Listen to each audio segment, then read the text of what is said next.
Hey, what's going on, everyone? Welcome to another episode of the Ringside Rundown podcast. My name is Erik Vasquez, and joining me on the line is my podcasting partner in crime. Yes, that rhymes. She's coming straight from the Berg. She is none other than Shay Hickson. Shay, what's going on, my friend? How was your week? Wasn't too bad. Steelers pulled out a win that I fully was not expecting us to pull out, but we'll take it. It's better than getting. We honestly thought Indy was going to put 50 up on us. Like, I'm not even joking, especially Wow. after we played last weekend against Green Bay. Yeah. Our defense fucking sucked, so I was expecting nothing less. And I also said, but you know what? I know how the Steelers are. I wouldn't have been surprised if all of a sudden they remembered how to play, and then lo and behold, there they go and beat the best team in the league. So, yeah, is it going to save our season? Probably not, but we'll take it. It's a step in the right direction. There you go. There you go. How are you dealing with this time change? Because it is kicking my butt today. It is. It always screws me up for a little bit because I'm so used to like waking up and it's still dark, and then by the time I wake up, it's already like sunny out and the sun's out, and then by the time I get home, and I usually go to the gym for about an hour afterwards, and then by the time I get back to my apartment, it's like dark already. So it throws me off, but I'm sure I'll get used to it at some point. I always do, but those first few weeks, man, they're rough. Yeah, they are. They are. Definitely. I'm feeling it today. But today is a good day because we're going to be talking about Saturday night's main event that just happened. A lot of big changes on the show. For a show that only had 4 matches on it, definitely changed the direction of what WWE is going. And we also have some questions to answer. So we have some pretty big things to do this week. For those of you that don't know, this is a pro wrestling podcast where Shay and I discuss the happenings in the world of WWE, AEW, and anything of the like in pro wrestling.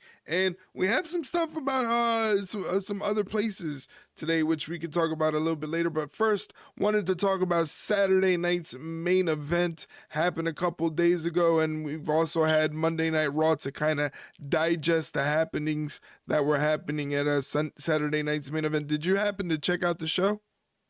Yeah, I got to watch most of it, and it was okay. I mean, it wasn't really anything that I'm like, oh my God, I can't wait to talk about this on the podcast. So it was just kind of like it was a show on Saturday night, and it happened, and that's about it. I mean, I don't really think there was, well, I don't want to say there wasn't anything horrifically offensively bad. There were some bad things on that show, but yeah, I mean, could it have been better? Yes. Could it have been a lot worse? Also, yes. But yeah, it was all right. Right. So let's get right into it, talk about the show. It started off with the Undisputed Championship match between Cody Rhodes and Drew McIntyre. Now, the only thing I can really note from this match that I can remember that sticks out in my mind is the finish. And how I was just like, okay, this is a typical Cody Rhodes match, very old school, very back and forth, and he's fighting from underneath. And then all of a sudden the finish happens. I was like, I didn't like that at all. I wasn't a fan of the finish where the belt was used, where Cody dropped Drew with a DDT and then hit him with the crossroads to get the win. I just didn't like the setup for the finish. How about you?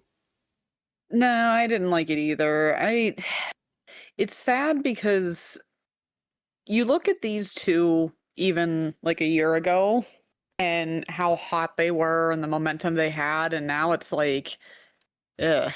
It's like, do we have to do this again? It's so weird how a year just changed the momentum of anything and everything with wrestling. And yeah, it's a shame because I feel like a lot of people really wanted Drew to win here because I mean, I think they're kind of maybe not turning on Cody yet, but they're not really digging the title reign anymore, mainly because I think for a good portion of it he just wasn't there. So yeah, I didn't like that finish either. It was just it's kind of we kind of know they're hinted at Cody being a heel, and now he's starting to do these like little heel tendencies more and more, and I don't know. I mean, after the whole like ref bump, it kind of just went Yeah. and I think it just kind of was just the beginning of the end for that one. But I don't know. It just seems like we've seen so much better from both of them that that's what we got. It was a bit of a letdown to say the least, but yeah, like I said, it's just a shame that a year ago people would have been like, "Oh, this is going to be such a great match. This is going to be fantastic." And then you get it now and it's like, do we really have to have this now? Like, is this really even a thing? But yeah, it's just a shame, and it's a shame that we really don't have anything else to talk about with it because it was just so, I guess, forgettable would be the word, because that was really the only thing to note was the Yeah, finish was the and how finish. it was. And usually if you can only recall the finish or just recall one specific thing from a match, that's not good, not a good sign. Yeah. Um like it wasn't horribly offensive to me. It was just the way it happened was so abrupt. Like it was almost as if they knew they were on a time crunch, and like time Yeah. was coming, and like they had to hurry up and get to the finish. It just felt very rushed. Um Yeah. and you couldn't kind of, as a viewer, you couldn't digest everything that was going on because it happened so fast. And you just kind of wonder what they're going to do with Drew McIntyre now, because what we're going to have more bitching and complaining from Drew McIntyre about how he was screwed out of the title this time because Cody used the title belt when he wasn't supposed to, Mhm. and that was unfair, and the referee was down, and the referee was trying to screw me over, and it's just going to be more bitching and complaining from Drew McIntyre, which is kind of getting old in my book. I'm Yeah. Yeah, Yeah. it's not like it's not it's more complaining rather than being a bad guy and giving you a reason to boo him. It's just he's Yeah. just complaining, and it's Yeah. just like It was ugh. funny at first. Now it's just like, okay, find something else. Like, it Right. was funny when he was doing the whole, like, oh, I'm tweeting from the ring during the match, or like that whole thing he did at WrestleMania of like, oh, LOL, I'm just bored of work. Like, that was funny at the time, but now it's just kind of beaten into submissions. And now it's just, like you said, an annoyance more than anything. It's not funny anymore. They need to do something. Like I said, take him back to the Scottish psychopath character, because I think that was when he was really doing his best work. Mhm. If they do that, clearly that remains to be seen. But yeah, just a disappointing opening to the show, and yeah, didn't really help things from there. It didn't. But we move on to the next match, and this was for the WWE Women's Championship. Tiffany Stratton coming in there as the champion to take on challenger Jade Cargill. Now, this is a very interesting match. Some people saw it as a squash match, as you could say. I don't really Yeah. know if it was a squash match, but it was a dominant victory from Jade Cargill. Tiffany Stratton tried to put up some offense, but her knee was in a pretty bad shape where she couldn't execute the moves that she usually does with flawless execution. She had a real tough time getting out of the gate, really didn't get a lot of offense, and Jade kind of commanded most of the pacing in the match, and ended up getting the win with the jaded finisher, and now she is the women's champion. So, congratulations to Jade Cargill. Yeah, I don't. I mean, if anybody was actually like expecting a five-star classic from these two in particular, you were kind of fooling yourselves, Right. because these two have clearly, from the previous matches they've had, they don't have any chemistry. Like, Mm, it's glaringly obvious, so you kind of knew it was going to be eh, not even a good match. It was probably just going to be average. mm, But I think we kind of knew before the match even started, the whole, oh, well, I don't know if you should really go out there. And Tiffany's like, I'm going to do whatever the hell I want. We all kind of knew the writing was on the wall at that point. Like, they weren't really setting up for her to have this triumphant, like, oh, she really pushed through that injury and still the champion. Because if she would have beaten Jade at that point, I would have given up. I mean, to be fair, I kind of already had given up on mm. her title reign, because it was just like, I don't know what the fuck else they could have done. So yeah, I feel like I feel how Jade should be like showcased as a wrestler, because She does have splashes here and there of talent. Actually, Mm-hmm. it's, I don't know how else to say because it sounds horrible when you word it that way, but it's like she doesn't have the best technical ability. Mm-hmm. And has she improved in her technical ability? Kind of, but still not enough that it's like, oh yeah, she's really turned everything around. So at least good on them for maybe realizing that, hey, maybe if she isn't like per se improving technically in the ring, just make her a dominant force like she can be. It's not gonna like anyone's gonna bat an eye over it. She's built like she was chiseled from granite and marble and stone and whatever. So her tossing people around like she was tossing Tiffany around really isn't that far of a stretch. So this is I think how they it's she's better suited is to be presented as this unstoppable like powerhouse of a woman just throwing everybody around with ease. And I feel like they it still would have worked if they didn't have the whole like knee injury angle. I feel like maybe it's just Jade came back with a vengeance and this was her showing everybody that she's a legitimate threat to deal with. And yeah, for this instance, the knee probably, I mean, it was Tiffany's downfall. That was her, literally Achilles heel in knee form. But yeah, I feel like this was just the only way you could have a serviceable match between the two. And it's Mm-hmm. just sad, but it's just the truth. Because like I said before, their matches they've had recently or in the past, not great. They don't have a lot of chemistry. So with what they were dealt, it was good enough. I mean, it's they did the best they could with what they were given, and Tiffany's reign is over. And I don't know. I feel like we've talked about it so many times on this podcast, and I feel like it was never going to do it for me. And I think I don't think it was really so much Tiffany. I feel like it kind of reminded me in a way of Mariah May's title reign, Mm-hmm. except with a little less fanfare because let's be honest, that was way more put together of a storyline than Tiffany's like chasing them with the Money in the Bank briefcase. That's like apples to oranges, but the reign itself, where it's like, okay, you have these two up and coming stars, you finally put the title on them.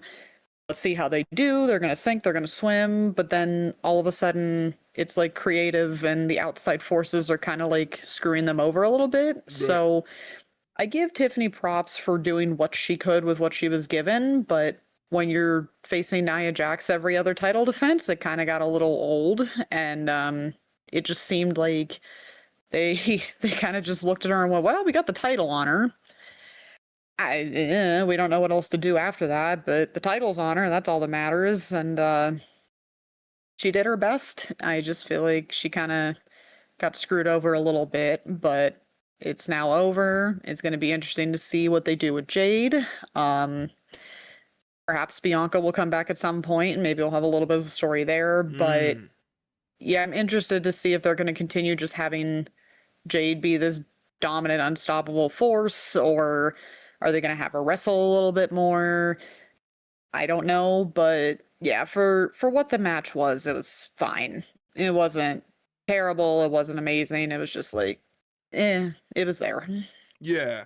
That's the best way I could put it. It was definitely one sided, and like I said, Jade was definitely the aggressor and the one controlling the pace of the match. But I definitely would point that to the fact that Tiffany supposedly was coming in there on one leg, really Yeah, working that injury with the knee and everything like that. So Jade definitely had a leg up, no pun intended, in the kind of. competition. Yeah, she was definitely in control most of the match and was dominating the offense. And like you said, for what it was serviceable. It wasn't anything offensive, and hopefully Yeah, we could see something different because we have had Tiffany Stratton as the women's champion for the past 300 days. So she was there. yeah. She had the title for a very long time. Is it a memorable reign? I'll leave that up to the No, other. Yeah, well, I'll leave that up to the other critics. I wouldn't say it is for sure. But you never know what they're gonna do with Jade, and now you get to see other options. Hopefully, Bianca Belair comes back soon. Um, hopefully. there's no timetable I've read that they have for her return, but hopefully she comes back soon because she is sorely missed. And you're wondering where they're going to go from here, especially with Jade as the champion. Yeah, because I don't think it's gonna be another rerun of how she was with the TBS title because I mean, again, I've said it plenty of times on the show and I'll say it again just for this purpose. I still think that Ruby Soho should have won it because I get that Jade was like the hot commodity at the time, but Mm. she was kind of the title was making her and not the other way around, and that's not how it should have been. But I don't think that's going to be the case this time around. But still, when you have someone who I don't even know if you can say is still relatively green, it's just, I don't know, maybe we could say not as technically sound as other wrestlers, maybe. How they're going to go about having her title reign, but it's going to be interesting, and I'm sure we will have plenty to talk about Yeah, for when the sure. time comes. Definitely, definitely. So moving on in the match again, this show only had 4 matches. So match 3 out of 4 was a triple threat match for the Intercontinental Championship. Dominic Mysterio defending the title against both Penta and Rusev, and this one was pretty solid. Nothing crazy. Again, this one was probably dominated what you would remember coming from the finish, but I would say this was a very solid match on both sides. I'm actually enjoying Rusev's work since he's been back with the WWE, which I didn't think I would say. What about the popularity of Dirty Dominic Mysterio? Like, does that hamper him because he's supposed to be a bad guy, but he's really popular with the crowd? I mean, it's so tough nowadays because think about when Rhea was just starting to get big. She was a heel technically at the time, and eventually they just kind of let her do whatever she wanted to do. So I think you kind of just have to let go, well, for the most part, go with what the crowd's going with. And if they're super into Dom, then just, I don't know, you can make him be the anti hero. You can kind of put him in the middle a little bit, I suppose. But, yeah, as far as the match goes, it was good. It Mm-hmm. wasn't as good as we've seen. I think that's kind of why it's not very memorable, possibly. It's just we've seen this before. We've seen it in better versions before on Raw, Mm-hmm. but then you kind of just threw it together for a triple threat. So it's like, okay, well, we've seen each of these iterations multiple times already. And yeah, it wasn't anything to write home about, but it also wasn't terrible. Again, this is just this whole theme of the show for me was just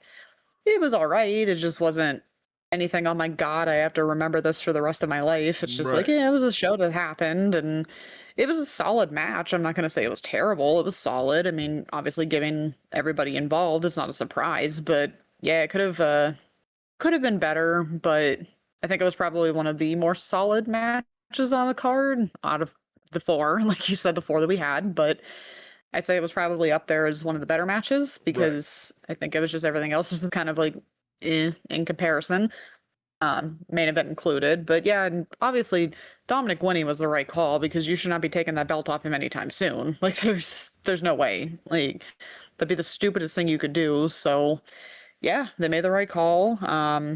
And yeah, just keep riding the wave with Dom because his popularity just keeps increasing. So it's a matter of Yeah. time before they may put him in the main event title scene. Who knows? Yeah, I would keep marching Dom out there, and putting him in matches and putting him in situations and having him work as much as you can. Because he's very, very young. He hasn't even hit his prime yet. He hasn't even come close to his prime.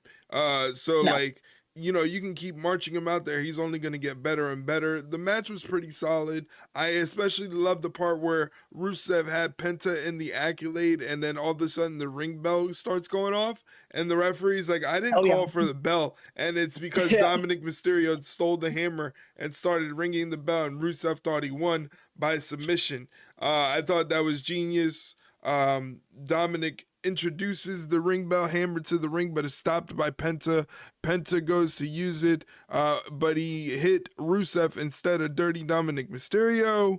And then all of a sudden, Dominic Mysterio sends Penta into the ring post, climbs the ring ropes, and hits the frog splash on Rusev to get the win. Again, very crafty, very cunning win for Dirty Oh, yeah. Dominic Mysterio. And again, like the other matches, I'm interested in seeing where they go from here. Yeah, I agree. Starting to lean more into the Eddie Guerrero style of things, and I kind of saw that one coming too. Where I'm like, they weren't necessarily showing who rang the bell. I'm like, yeah, it was Dawn. It had to have been, and then they just showed him. And it's like, ah, you little shit. Yeah, that was smart. So I thought that was pretty good. That was probably my favorite part of the match too. But Yeah. yeah, it's interesting to see where they're gonna take Dominic, especially with we still don't really know what's going on with Judgment Day, and we still don't really know when Liv's coming back. And I feel like when she comes back, all hell's gonna break loose. So I cannot wait for that. Right now. Before the main event, they made the announcement in a pre-taped video about the John Cena Last Time Is Now tournament. It is a 16-man tournament to determine who will be facing John Cena in his very last match, and the tournament is going to kick off on Monday in his hometown of Boston. We've got matches there for, I think there's like Shinsuke Nakamura versus Sheamus, and Rusev versus Damian Priest are the matches that are kicking it off in Boston on Monday Night Raw for the tournament. Now, here's the kicker. Cena says that people from Raw, SmackDown, NXT, and possibly outside of WWE are going to be participating in this company. We have a question about it later, but just this a very interesting way to determine who you think would face Cena for his last match. Yeah, I feel like it was, I guess, the best case scenario because we kind of saw everybody that we could have predicted to be his last opponent already in a feud with him this year. So it was a little like, okay, Oh, sorry about that. no, you're good. What happened there? I have no idea what happened. Like your sound started going off. Yeah, So my sound alerts are going off. I think somebody's messing with my Discord. of course it is. Hey, you know what? Something fun's got to happen, I guess, on I tell Discord, you. right? I tell you. It's gotta But be. anyway, back to the Cena tournament.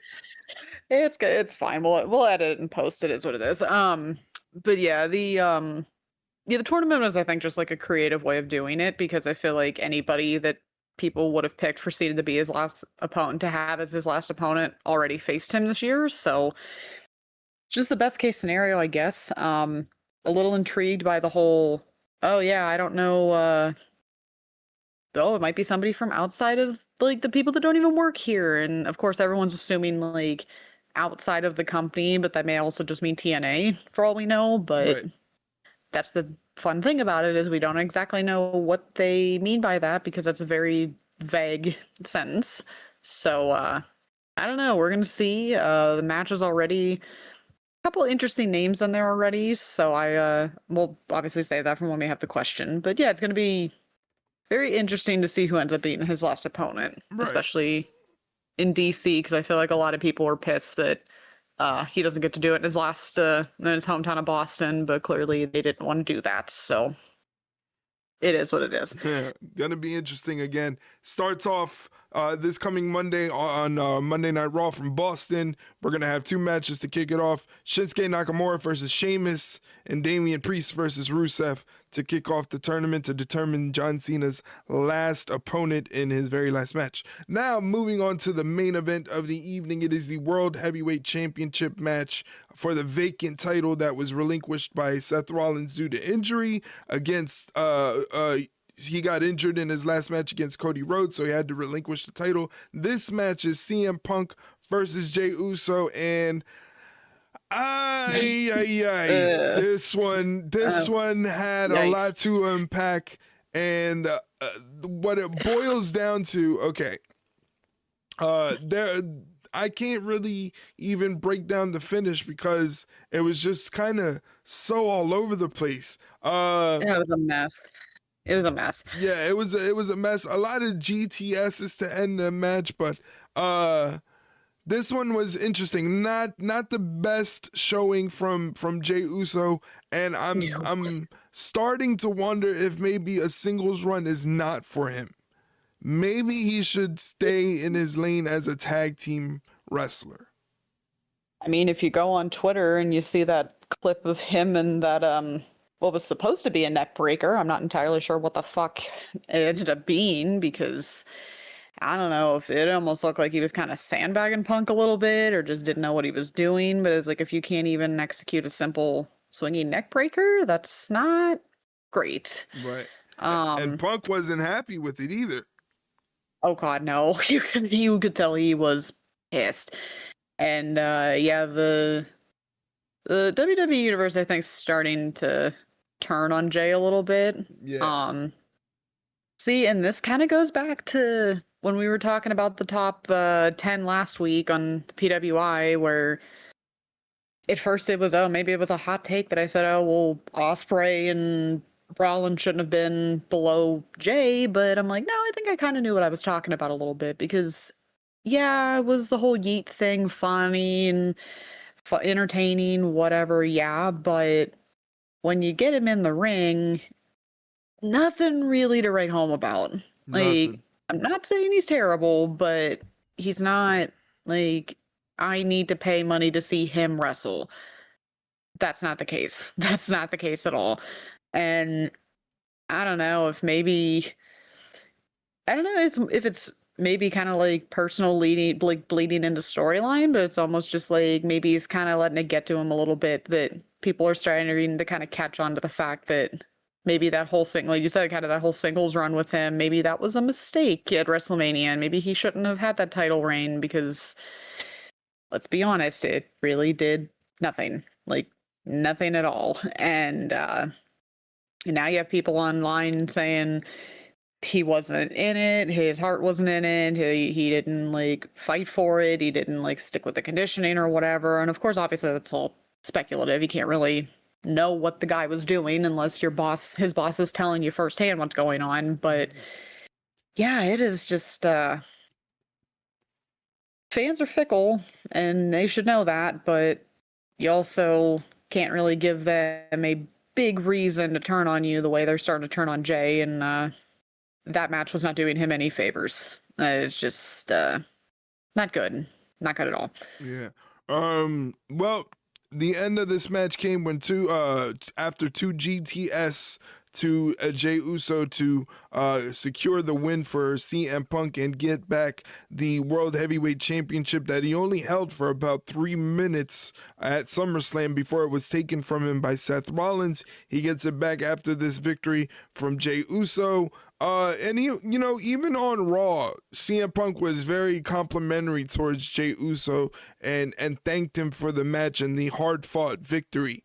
And they even teamed together on the main event of Monday Night Raw, and I'm thinking Jey Uso is gonna turn on him, because he was kind of the one that was kind of always. He was the one that was gun ho about the match. Like, yeah, I want to go after the Vision. Let's go after the Vision. And I'm like, why is he so gun ho to go after the Vision with the man who beat him last night? So I thought we were going to see a turn, but that didn't come to be. But CM Punk is the World Heavyweight Champion. Going to be interesting to see where he goes from here. That's the thing about this show. It left a lot of questions about what's going to happen going on from here. And now Triple H does the thing where he likes to make things all grandiose, and he goes, "Oh, the landscape is changing. The landscape is changing." And it's all lip service because it's all more of the same. Yeah, it's just like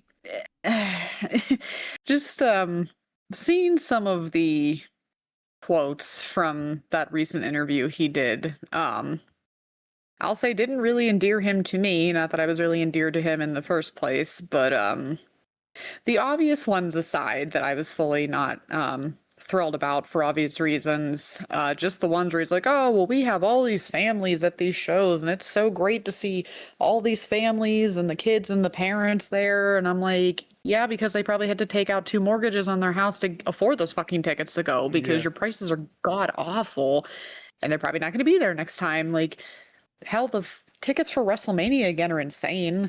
Honestly, we had no interest in going. There, like I said, there was no hunt for the tickets like there was last year. I just looked just out of curiosity.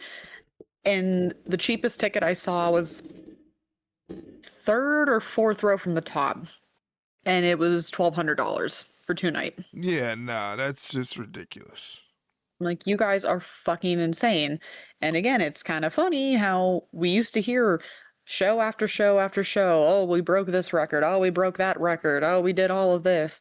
Haven't really heard them say that lately. Can't fucking imagine why. Maybe because the ticket sales are not great. From what I heard, the SmackDown ticket sales were fucking abysmal. And yeah, I can't really imagine why. But, what do we know? We're just two people on a podcast. But, yeah, when I saw that whole quote, I didn't even see entirely what he meant, but when he's like, "Oh yeah, no, landscape of the wrestling world," I'm like, "Oh, shut the fuck up!" Like, no, it's not.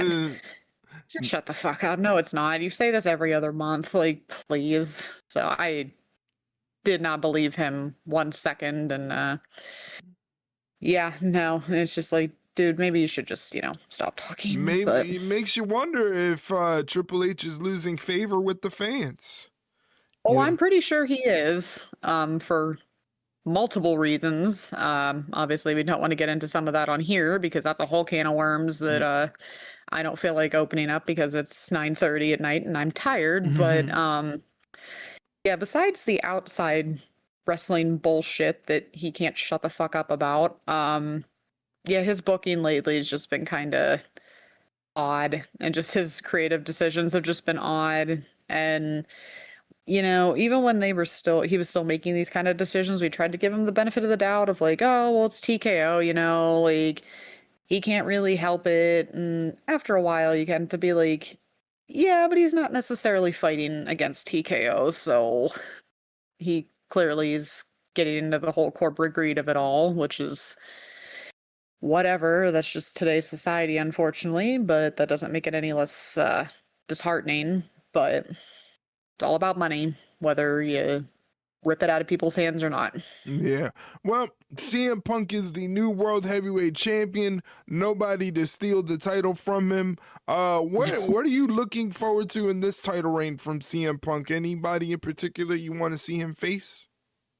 I just am happy that he held it for more than 5 minutes, so it's already a great start. Honestly, I just kind of want to see what he does in general. I don't really think there's anybody in particular. I just want to see what a CM Punk world title reign will look like in 2025, which is such a very weird thing to say, but yeah, you never thought we'd see this again, and here we are. I'd like to see a little bit more of AJ. Maybe she can factor into some things, but clearly we forgot she existed. But that is what it is, I guess. It's almost as if it was just a counter programming thing and nothing else. But again, we're not going to open up that can of worms tonight. But yeah, it's going to be a little interesting. Maybe he'll mix it up some more with the Vision.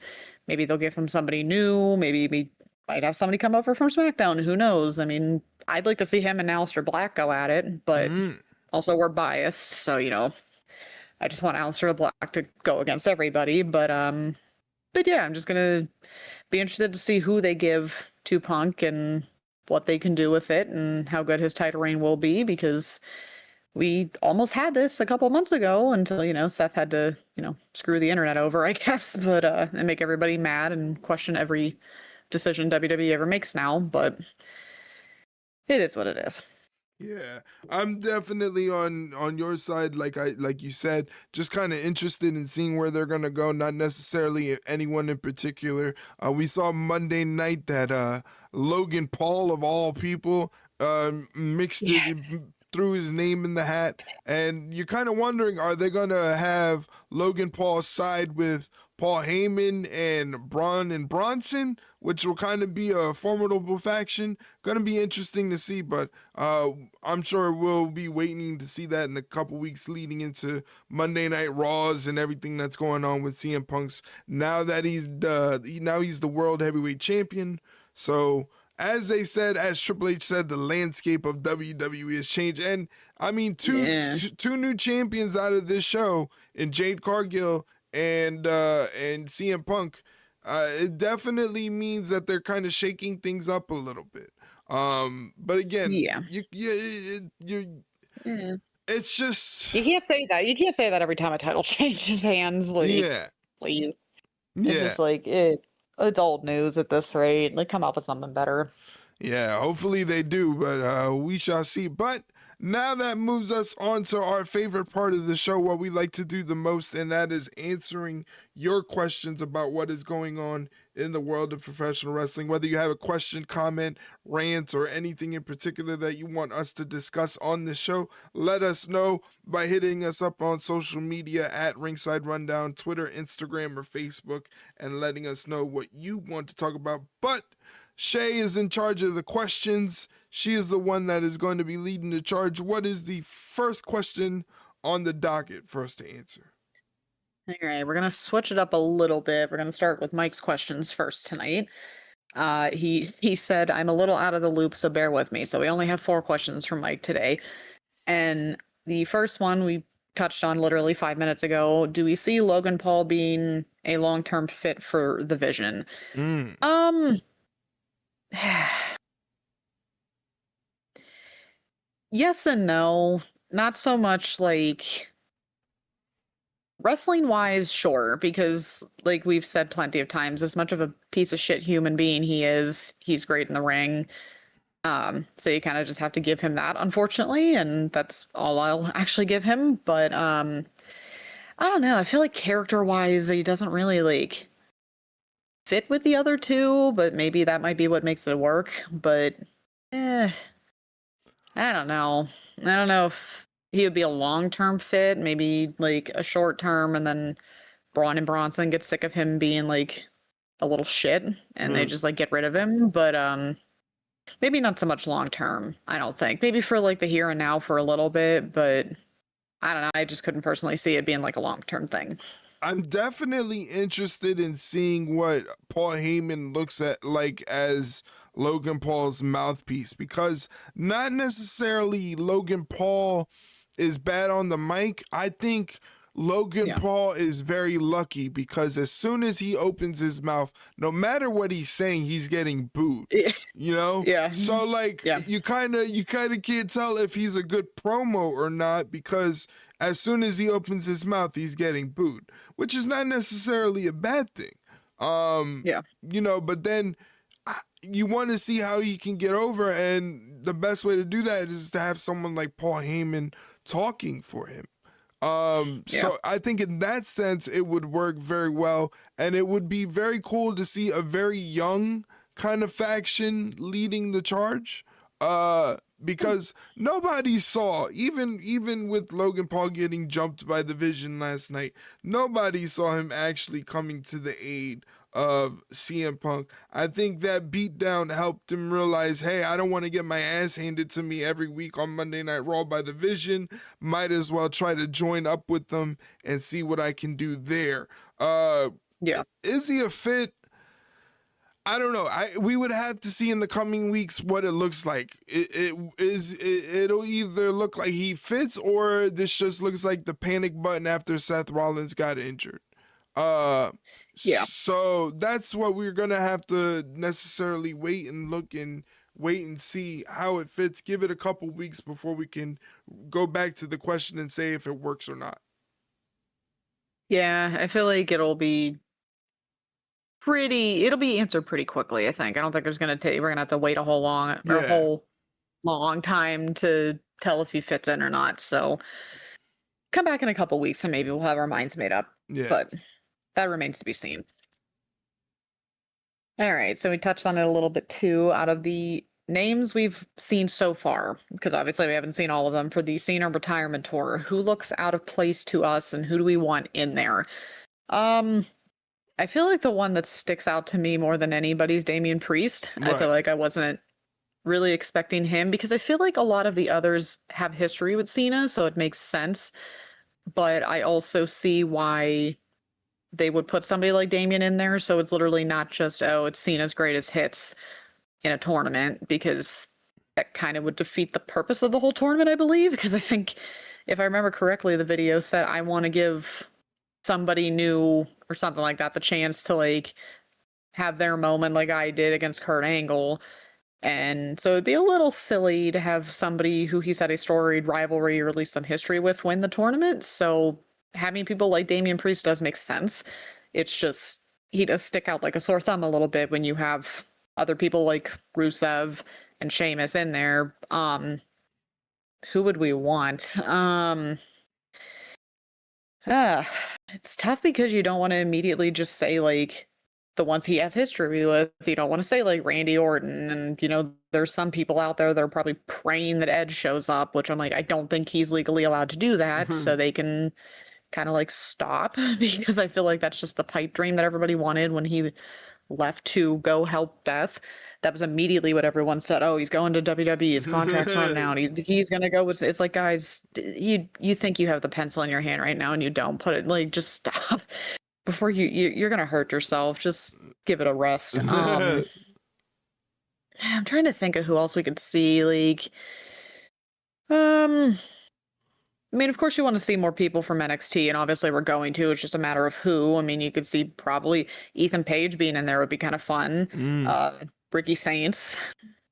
I mean, if you want just like a Obafemi, yeah. If you want like a wild card, like Javon Evans, maybe just throw him in there just because. Like, why the hell not?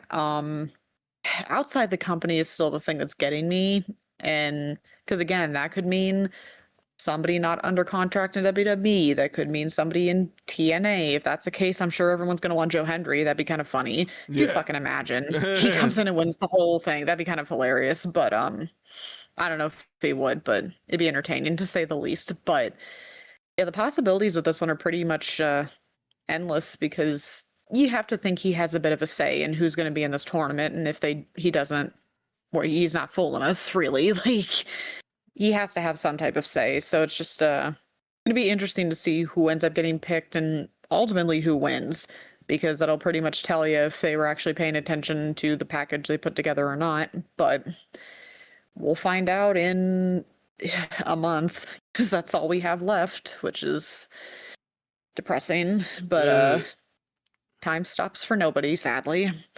Yeah, I mean, I'm definitely interested in how in this tournament is gonna go. I'm liking the fact that there's a 16-man tournament, so there's a lot to pick and choose from. I'd expect like like the usual, like the Carmelo Hayes to get an opportunity. The Miz probably is gonna get an opportunity in there as well. Anybody that I see out of place, I think the only one that I really see that's kind of out of place is one that we already touched on, and that would be Damian Priest. But it's not necessarily that I don't want to see him in the tournament. I just, again, don't say that, or Mom's gonna get pissed. Yeah, don't say that. We don't want to do that. But I'm sure it'll be a lot of fun to see him in the tournament, and he'll do just fine. It's just very interesting to see him going in a Cena's last match tournament, and you wouldn't necessarily be the one to give him a shot. If I had to choose and pick who do I think would probably win the whole thing, I was probably going with like Gunther. Gunther is always stuck out in my mind as someone that could be Cena's last opponent.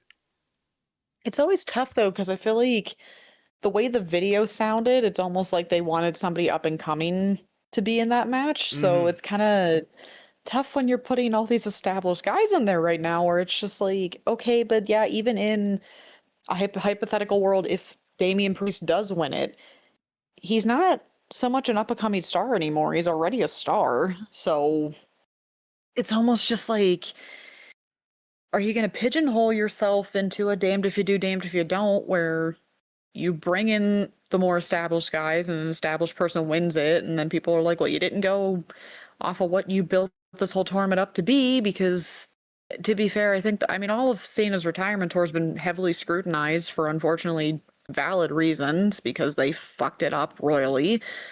So all of this is just under a microscope, and they kind of have to be careful now, because you can't kind of go back on what you already, they have gone back on what they've said before, but maybe just try not to destroy any more goodwill between you and the fans. But Gunther would still be a good pick, though, but I feel like if they're really trying to capture the essence of this whole tournament and giving somebody a chance like Cena had when he faced Kurt Angle in his debut, you want to give it to somebody who hasn't had one of those moments yet, which could be a lot of people. It could be Carmelo Hayes. It could be somebody from NXT. It could be somebody outside of the company or TNA or whatever. And just I feel like once we get more of a picture of what the actual bracket, like the entire bracket looks like, maybe we'll be able to make more predictions possibly, but I don't know if they're just gonna not they might just honestly end up like adding names a couple at a time instead of clearly the full bracket because we've only seen 2 matches so far and 4 guys. So it might be a little bit, but maybe next week or in a couple weeks we'll have a clearer pick, possibly. At least I might. Yours might still stay the same. Who knows if if he's even in it, but we'll just have to wait and see what happens. We shall see. We shall see. Yes, we shall. Okay, can the women's tag tournament help get AEW back on track? Last week's Dynamite was a long, hard watch, and that was with him scaring you on stream. Yeah. That was Yeah. it was one of those shows where you sat there going, okay, when is this gonna be over? Because this is just not cutting it, not having fun watching this show. Yeah. So Yeah. I feel like maybe so much. I mean, all right, let's kind of like focus that question a little bit. I feel like I think I think the tournament could benefit AEW as a whole, mhm. and I feel like we touched on this a couple weeks ago, if I remember correctly. It's sad that they don't really have to do a whole lot to make those belts the best women's tag titles in wrestling today, because the other set of titles are fucking cursed. Because I feel like, let's be honest, and they'd never admit it, but it's pretty fucking obvious they didn't want them in the first place, and they just kind of got annoyed into making them, and it's like, oh, shut up, here you go, and then put no effort into them whatsoever. So Yeah. the bar is very low for women's tag titles, unfortunately, but I feel like the women's division in AEW is more than capable of actually having those titles mean something. And I know my prediction's already on the right track because I still said it was going to be Sky and Julia the whole way, and they won their match, so we're one step closer. But yeah, I feel like looking at the actual bracket itself now, I feel like it's almost one of those where you can kind of just see how the finals are going to shape up before it even happens. It's just a matter of how are we going to get there. I feel like it is a very good possibility we're going to get Guy and Julia versus Mina and Tony in the finals. Mm-hmm. Because I feel like that makes the most sense, just Right. regardless of everybody else involved. But my thing is that, yeah, if Tony and Mina would win, would it be bad? No, because Mina's great, Tony's great, obviously, but does somebody like Tony really need another title right after losing the women's titles? So I'm still going with Sky and Julia. I feel like they've been the most established team for a while. They could fit the bill. Like, them being tag champs is very believable. They wouldn't look out of place with them. And it would be another way to show the Triangle of Madness is a legit threat, which, I mean, they sure as hell are right now. But yeah, I feel like if they can do it right, I feel like it could benefit AEW because AEW can use some help. Yeah. Like I said, it gets tough sometimes to watch some of the shows where it's just like you can zone out for half of it and go, okay, yeah, I didn't really miss much. Yeah. Which is not great. Yeah, that's what I always say about AEW is that that's their biggest thing is that you can miss 1 or 2 weeks of the show and you really don't miss much because it's not it's not necessarily about following consistent storylines in AEW. It's just all about it's all about matchmaking. They rely heavily on the matchmaking to get the ratings as best as they can. And I'm more of a storyline fan of wrestling. I like stories. Yeah. I like drama and intrigue and a little bit of acting to go along with my wrestling. So that's where I kind of find AEW to be a chore. I mean, like, there's only so much you could do. Yes, you can have great wrestling matches and that's fine, but the show needs more depth than just great wrestling matches. Yeah, I would agree with that. And I feel like my version of oh, you could skip Dynamite and it wouldn't be a big deal. My version of that is, oh, well, I can DMR or DVR the collisions and the Dynamites and whatever. And the fact that 3/4 of it I can just fast forward through because I just don't care. And I'm like, I'm not going to really miss much if I skip this match. Right. Not great, Yeah. but I mean, they still got some high spots here and there, and they got some like good stuff going. But Right, and I would say the best thing is that the women's division has a lot of depth, and it actually oh yeah, fits. It actually fits to have a tag team title in your women's division. I think that actually works well for AEW. I think their women's division, when they have the tag matches, are pretty solid. I'd say the women's division as a whole doesn't really have any holes in it. So I think this is a no. smart idea, and that's probably, if anything can get AEW back on track, it would be this. Yeah, and they're finally listening to it because we've yelled about it. The internet wrestling community's yelled about it. It's like you need to give these women multiple storylines on a show. Right. Like you can't just have it centered around the women's title and that's it.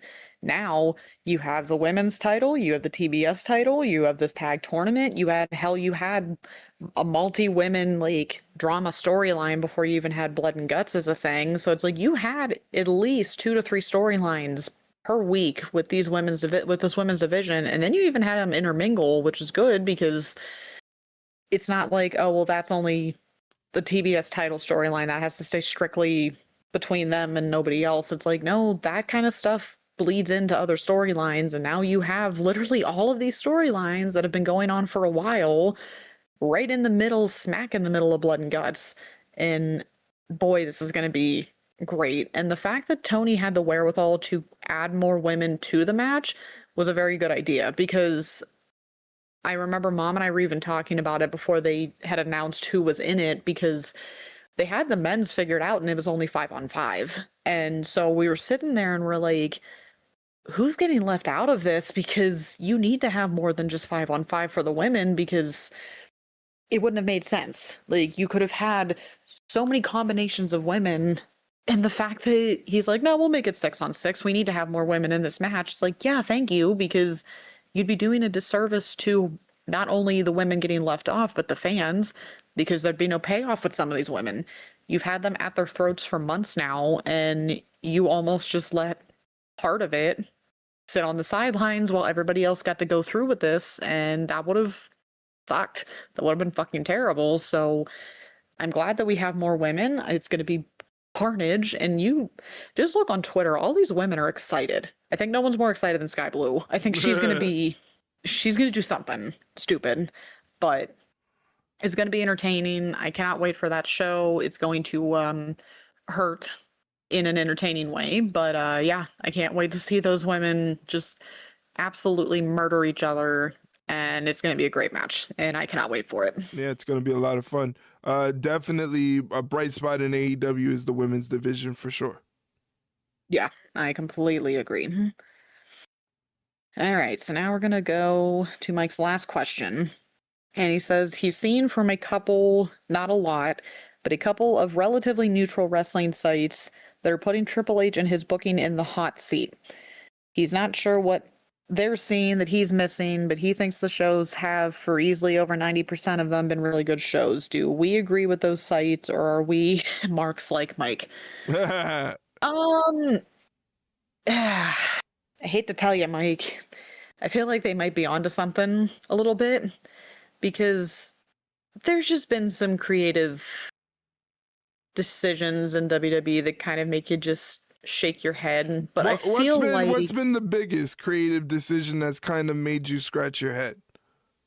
Most recently, I feel the whole thing with Jey Uso, especially because I feel like they were trying to be like, oh no, guys, we actually knew what we were doing with Jay when he had the title. Look, he is that good, and yeah, no, everyone still loves the Yeet thing, and everybody's fucking turning on him right now. And the fact that him winning that Battle Royal was the most disliked video in WWE for the whole year, out of like, we are almost at the end of 2025, and that was your most disliked video, is wild. It's fucking wild. And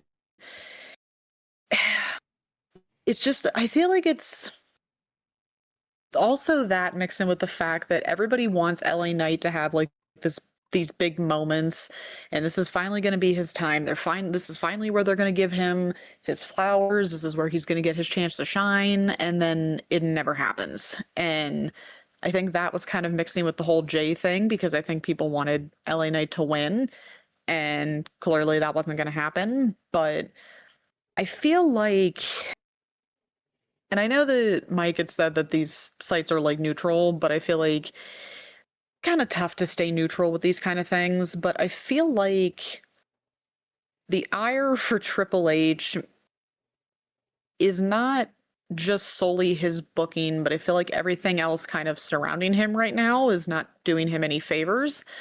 And so I feel like when you have these outside factors, such as where he's been spending a lot of time and who he's kissing their ass for whatever fucking reason and just kind of turning into a corporate shill, I think everybody looks at him a little harder under the microscope. So I feel like he's going to be more heavily scrutinized for a mix of everything all together, maybe not so much one specific like storyline, but yeah, I think it's just lately he hasn't been endearing himself to fans, period. Not so much for, again, just, oh, because of booking or, oh, because of this or because of that. It's just, I think it's just a comedy of just errors that if he would just shut his mouth, maybe it would help, but that's clearly not going to happen. So, yeah, I think it's a very weird time to be a wrestling fan right now because, especially with WWE, because it's a morally questionable company at the moment for some people, and it's really hard to stay invested and really hard to spend money on this kind of stuff. So I can see where the disgust and the I don't know what other adjective to describe it, but it's just the disdain, I guess, for him is right now, and it's just I just think it's a multitude of things, maybe not so much just booking, but I think it's just a byproduct of the ire of everybody that his booking just gets extra scrutinized. So maybe that's it, or maybe I just went on a rant for no apparent reason, but I hope that made sense. But No, it made a lot of sense. I am kind of the only thing that perplexes me is that we don't get the same Triple H booker that we got in NXT, you know? yeah, And yeah. I don't know why. And I don't really know what the difference. Like I don't know Or what the even before WrestleMania 40 too, because I feel like that period of time too, right. like, because even Mom and I talked about it, WrestleMania 40, that entire year too, even SummerSlam in Cleveland, it was almost like we kind of saw like everything before it started going downhill, and then it seemed like everything after that, it was kind of just like, oh, okay, what are we doing? Like, this doesn't make any sense. Like, and it's exactly what you said. Why is this not like the NXT Triple H booking? Like, it doesn't make any sense that this is the same guy, but I think you can't help but probably factor TKO into it because maybe they're sticking their nose in it a little too much, and maybe it's I mean, clearly it's affecting the product and it's affecting other people, but yeah, I don't know. It's just like I said, it's just a very weird time to be a wrestling fan right now, and it's I don't know. It's just a mess. It is, but hopefully they can get it on track, get it going again, and get us back into it. I mean, I'm not necessarily out of it. I'm definitely still in it more so than I am with AEW, but I do recognize that there's some holes in the product that could be fixed up. That can get some fixing, but there are some bright spots. I think there are Yeah. some bright spots. Particularly like Asuka and Kairi Sane, I'm very much Oh yeah. enjoying. I'm enjoying Hmm. seeing Lyra Valkyria. A lot of the women I'm enjoying seeing a lot of because they're doing so well on the shows. And you can't complain when CM Punk is the world heavyweight champion. I think people No. wanted that for a very long time. So there are some bright spots, but there are some head scratchers. And maybe it's always Yeah. going to be that way because you can't please everybody, you know? Yeah. It's never going to be perfect. Yeah, not everybody's going to get what they want, No. So you kind of just wonder if this is always just going to be the norm of the WWE. Maybe. I don't know. It's just I don't know. Um, I don't want to open the can of worms. All right, so that's all of Mike's questions. So Mike, thank you as always. And let us move on to Mom's questions. So I'm gonna move some of her stuff around because I feel like her second question is actually gonna be a funny like end to the show. So we're gonna start with: do we think they rushed Punk's title win? No, because they didn't have a choice. yeah. Like they kind of had to because I don't really think like doing a silly tournament would have done anybody any favors. They probably did what was the best case scenario at the time because clearly your champion was hurt and you needed a new one. And I think people would have rioted if it was Jay again. So no, I think they made the right decision on that one. Yeah, I think it was the only decision to make unless you were gonna call back someone like Gunther and have him come back from whatever he's Yeah. doing or something like that. I think it was the Yeah. right call to make with CM Punk being the champion. I think the fans wanted to see it. I think the fans are happy with it. Again, I feel like that's one of the bright spots in the WWE. We could sit here and scrutinize everything else about the WWE and the way Triple H is booking the show, but I think the one thing they have done right is CM Punk being the champion. And I'm interested in seeing what he's going to be doing with the title and who he's going to be facing. It's just you're right. Like if it wasn't going to be CM Punk and it was going to be Jey Uso, people weren't going to be happy. And again, it just makes you wonder about Jey Uso. That's the whole thing. That's the whole question I had like coming into this episode is like Jey Uso, like is it true? I never wanted to believe whenever somebody says about a wrestler and then the bell rings. I always chalk that up as you being a smart ass thinking you know more than anybody else. I never wanted to be that kind of jerk and be that way with wrestlers. But Jey Uso makes it very hard. Yeah, he wasn't giving himself any favors. Because he does the entrance, everybody loves the entrance, everybody has fun with the entrance, and then he has these single matches that are almost borderline duds, and you wonder if his head's in the game and if he's ready to take on. And like that was the whole premise of the WWE Unreal show. When they were talking about making Jey Uso champion, they were like, well, is he really ready for this? Can he handle the pressure of being a champion in the company? And does he have the lungs for it? Does he have the motor for it? And it's again, I know the questions about CM Punk, but I think the other choice was so glaringly bad that you're just like, yeah, it has to be CM Punk.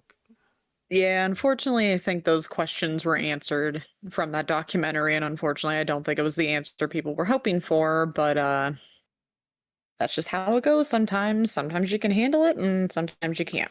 It's just so interesting how they can read, not necessarily read, but I'm saying the WWE people can look at Jey Uso and say he might not be ready for the burden of being a champion, and they could put it out on that show, and then it's like, well, what are they talking about? And then you see it and you're like, wow, they were really right. Like they hit the nail on the head. They said we don't know if he has the gas tank for this. We don't know if he can go as a champion. We don't know if he can carry the brand as a champion. And prove them right. And you feel bad because you would think if I were Jay and I knew that documentary was coming out, you knew everybody's eyes were going to be on you. Granted, even if the documentary wasn't a thing, I mean, the eyes still would have been on you, but when the boss is flat out telling you, well, I hope you can do this because this is like, we hope you have the gas tank for it. Yeah, the pressure's on. The pressure's definitely on then. And when you have all these people watching this documentary, seeing your boss question if you actually can do this or not, I would think that would motivate me more to prove him wrong. Right. And for whatever reason, again, we don't know if he just didn't like couldn't live up to it or he just kind of phoned it in. I mean, I like to think that wasn't the case, but you're never going to really fully know, but yeah, you didn't want your boss to be proven right on a huge ass stage like that, which yeah, it's a shame, but I don't know. I don't know what they're going to do with him from here. It's going to be very interesting, very telling, but yeah, maybe he just couldn't do it. Maybe. It's a mess. Okay, so we already talked about this one. So mom thought Jade winning the title was blah in her opinion. She's never really been sold on Jade too much for pretty much every reason I've already talked about earlier. So what were our thoughts? I mean, we pretty much were like that was essentially going to be the only answer for that match because Tiffany winning would have been no sense. And for the circumstances surrounding the match and just what was going on, I feel like they just took the best course of action, which is just make Jade look like a killer. And that's pretty much all you could do. And that was it. It's like, am I entirely thrilled that she's champion? No, I don't really think it wasn't really, it was pretty much not, maybe not so much a lose-lose scenario for me, but it was just kind of like no matter what happens, I'm not going to be entirely thrilled. So it's just like, yeah, whatever. It is what it is. So, it happened and it is what it is. And now we just have to see what they can do with it. Cause I wasn't a fan of Tiffany's reign and I don't know what they're going to do with Jade's. So we'll just have to wait and see. Gonna be very interesting. I'm gonna be definitely looking forward to it, that's for sure. Yeah, because we're changing the landscape again for the 11th time this year, but hey, whatever, like, whatever. Anyway, so do we see Karrion Cross and I would assume Scarlett in AEW soon? Um, I mean, I hope so, but I feel like if him and Scarlett are having fun on the indies, then just let him have fun on the indies. I feel like we kind of had the same kind of question last week about Dijak, where it's like you don't necessarily have to run immediately to the competition when you get released from the other promotions. So Right. he's been doing really good on the indies. I've been paying attention and he's doing good. Scarlett's doing good. They're actually going to have Scarlett wrestle now, which is like, that's great because she should have been wrestling all along. So, yeah, they're just enjoying it. They're going on, all these cons and these tours and meet and greets and whatever. And they're actually coming to Steel City Con in December. And you bet Mom and I got a photo op with them. So we're Nice. excited to see them. But yeah, if both of them do great, if they don't go there right away, that's also fine. Right. Just as long as they're having fun, and I feel like you can just tell from their social media and what they've been doing on the indies, they're having a good time, and I don't think they've been able to fully enjoy themselves for quite a while. So good on them, honestly. Just do whatever the hell you want to do. Yeah, I find it interesting because, like, there was always a situation with Scarlett and Don Callis that kind of loomed over everything, and as to why he hasn't gotten into AEW yet. But he and Scarlett have made it very clear on interviews that if AEW thinks that they can use Scarlett and Killer Cross, then give them a call and they'll be down to see what they can do. I do know Yeah, that they said that what the one thing they're looking for is if they're going to be in the company, they want that to be their home company. They want to yeah, stay there as long as possible. yeah. And they're more adept to probably have that happen in AEW than anywhere else. Yeah, and you know what? Those are the kind of wrestlers you want that are going to ride or die for you and do whatever it takes to make the company great. Yeah. And clearly, other places did not realize that or cared, so that's their loss. But but yeah, it's gonna be interesting to see where they land. Would I be surprised if they end up there? No. But I also wouldn't be surprised if they take their time getting there. So we'll just have to keep our eye out. And for all we know, they might show up at a pay-per-view. They might show up full gear. Who I If doubt the it, if but the you if you never the know. if the lights go out for an Start panicking. for an extended period of time, then you know. Yeah, it could be anybody. They turn the lights off for a lot of people. Tony Like, Khan loves to turn the lights out. hey, save the electric bill, I guess. Like, if you could save money, why not? Save yourself a couple dollars. But anyway, yeah, we'll just have to see what happens. But I honestly could see them going either way. I could honestly see them going to AEW soon, but I could also see them just staying on the indies for a little bit. But Wow. all right, so let me make sure. Okay, so I got two more. So I feel like she did did this one more for me than anybody. She said, "Congratulations, Shayna Baszler, on finally winning a title," and she did. She won and we had to look this up because I couldn't remember for the life of me, the BRCW Women's title. It was Hey, apparently vacated, and she beat Lacey Lane, which is no small feat. So thank God somebody knew enough to give Shayna a title belt. So I'm happy about it. Glad to see her still wrestling. they're just gonna feed her to Mercedes Monet. Don't even, God. Oh, I hate it here. But we were kind of talking about it too, before we came on when I was looking up the name of the promotion that she won the title for. Um, I didn't realize that a couple months ago she was on Ariel Helwani's show, and I didn't realize, and I don't know how I missed it. I kicking myself for missing it, but apparently she said that they let her go. WWE let her go with like 3 years left on her contract because creative, nothing was hitting with creative. And I'm like, well, yeah, because you flat out refused to make her the killer that she was in NXT. No wonder nothing was clicking for her because you weren't giving her what hit her the most. But I don't want to go into a full-on rant, but it's just wild that unfortunately loyalty doesn't. I mean, honestly, as we've seen with Shayna, as we've seen with Dakota, as we've seen with Scarlett and Killer, loyalty to WWE doesn't really mean shit. Unfortunately, that's just corporate America, and it sucks. But not surprised. But it's a shame. But good on her for winning that title. I hope don't you talk that into the universe. Mercedes, stay the fuck away from her.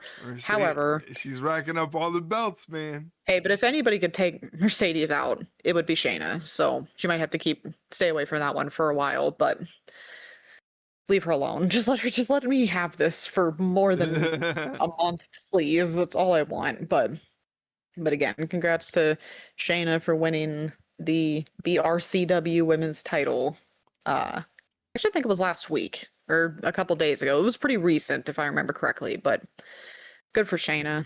I always still believe, so good for her. Good for her. Congratulations to her. Long may she reign. Somebody has to, so you know what? Please. Just please, for my sanity, or what's left of it. All right. So I had to save this one because this one was just kind of funny to me. So you know the good old timeless game, Fuck, Marry, Kill? Oh yeah. Yeah, well, Mom decided that we were going to play that game on air. And she pretty much gave us free reign though. She said, "What is your Fuck, Marry, Kill wrestler currently in either promotion?" So we could do AEW, WWE, pretty much. I mean, we could pick whoever the hell we want, honestly. Oh man. That's tough. That is uh damn. Hmm.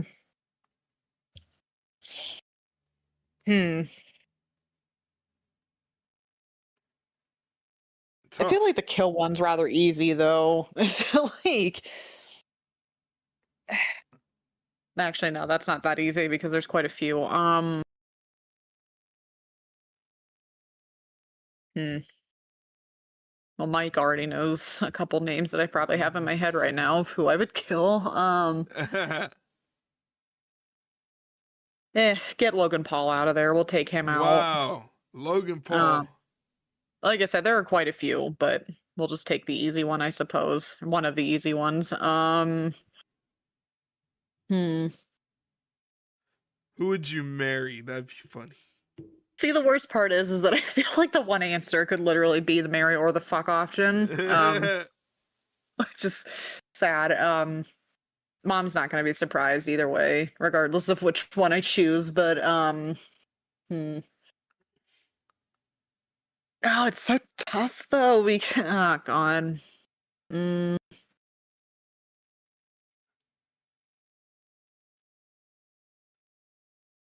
I'm not gonna take. Okay, so this is like my logical or maybe illogical reasoning for it. I'm gonna marry Blake Monroe because then it's like I get to say I married Blake Monroe. Like nobody else can say that, so everybody else would be jealous and whatever. She was also my other option for fuck, obviously, but hmm. She should have easily been both of those, but I know mom would have been mad because that's not how you play the game. But still definitely marry Blake, kill Logan. Damn. Hmm. It's tougher than you think. Mm.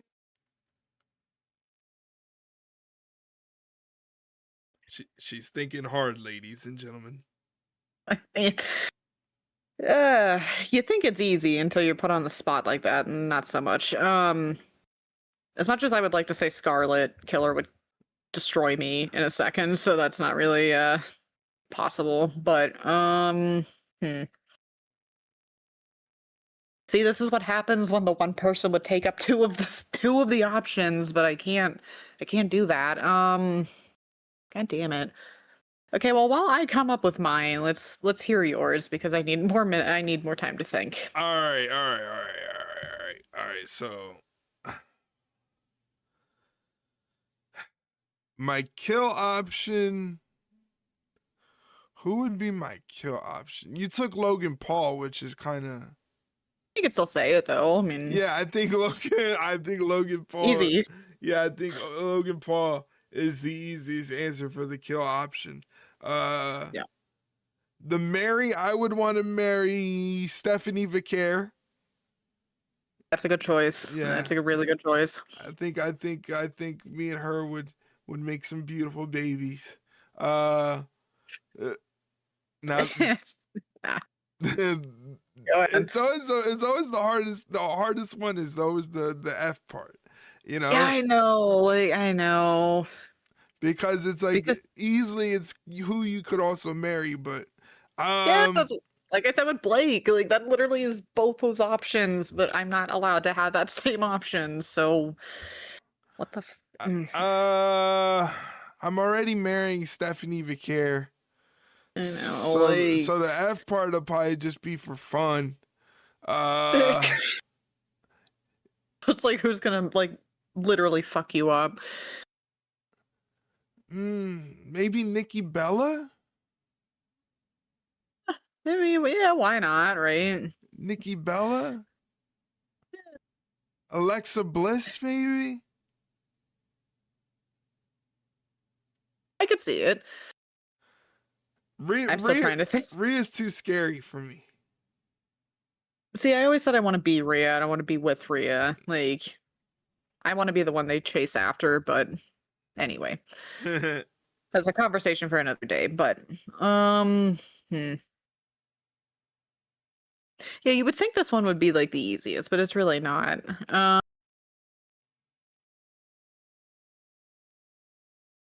God damn it! Like, god damn it.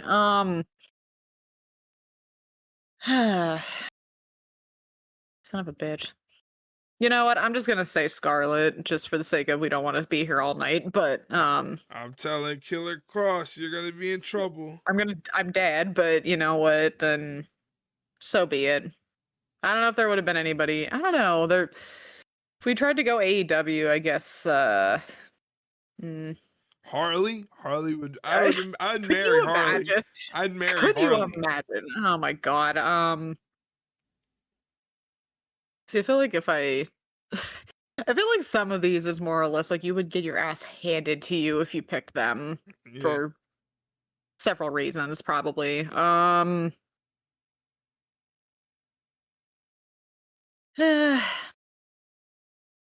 Honestly, though, I could also say Ruby because she's my type, so maybe. But we're just gonna still stick with Scarlet, though, like, because come on, it's Scarlet. All right, I won't So there rat. we I, go. I won't rat you out.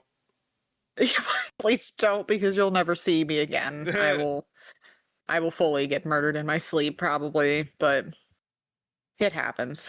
But, all right, so that was all of Mom's questions. That was a funny one.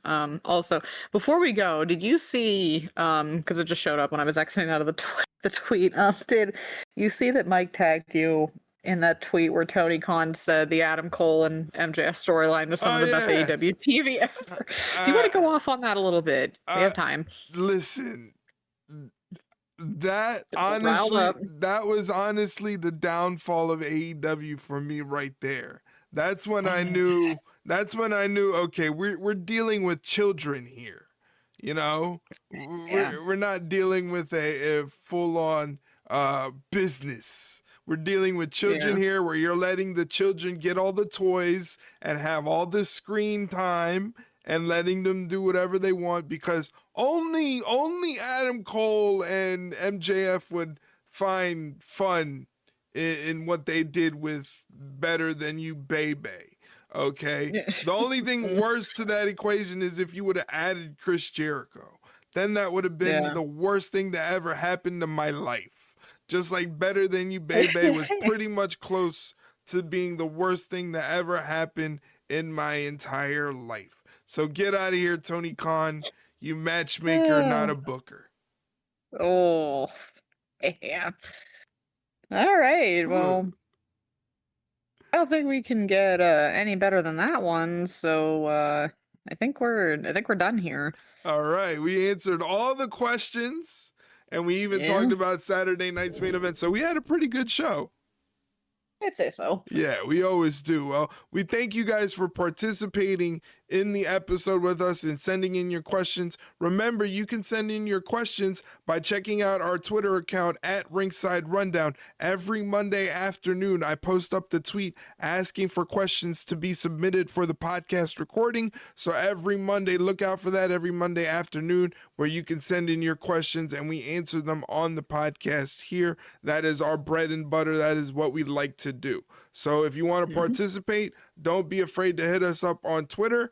And it's usually our pin tweet. It usually asks for questions. Drop the question down there, and we'll answer it on the podcast. Again, you can find this podcast all across the board on all podcast platforms such as Spotify, Apple, iHeartRadio, Amazon Music, Audible, and other platforms. You can find this podcast simply by searching the Ringside Rundown and hitting the follow or subscribe button, whatever the platform asks of you. If you cannot find it, just hit us up on social media on Twitter, Instagram, or Facebook at Ringside Rundown, and we will send you a link to the podcast on the platform of your choice on a silver platter. But the caveat is you have to give us back the silver platter because it belongs to Shay's mom, and she was the one that taught Aleister Black how to use that fireball on Damian Priest. So, All right.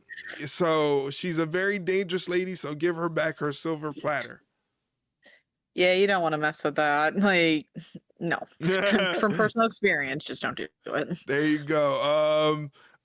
Also, check me out on Twitch. I go live on Twitch every Monday, Wednesday, Friday, and Saturday for WWE and AEW programming. And every so often, I do a special stream where I do a little bit of gaming as well, every so often. So if you like that sort of stuff or you like wrestling commentary, come check me out on Twitch every Monday, Wednesday, Friday, or Saturday at 8 p.m. Eastern Standard Time. Twitch.tv/ringside rundown. Shay, where can they get in touch with you? You can find me on my wrestling Twitter at Shay Ringside _. We always say it's like Eric's, except I took the name instead There you go. because I can. She stole my gimmick, ladies and gentlemen.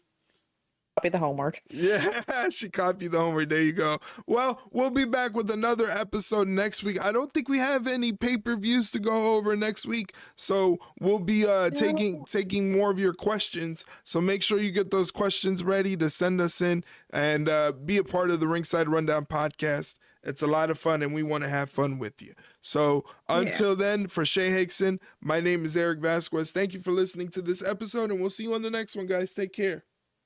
See you later, guys.